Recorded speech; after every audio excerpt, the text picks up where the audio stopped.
Sultanamın gözlerinde bakırım, Çırmandayımın bağrısına dişi, Çirman'dan bir canı kırdım.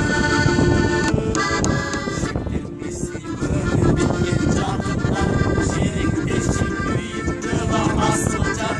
Sorulalım gece geyinmesin ha, sonu var ya sultanı hayatım var. Hey! Sonu var ya sultanı, sonu var ya sultanı hayatım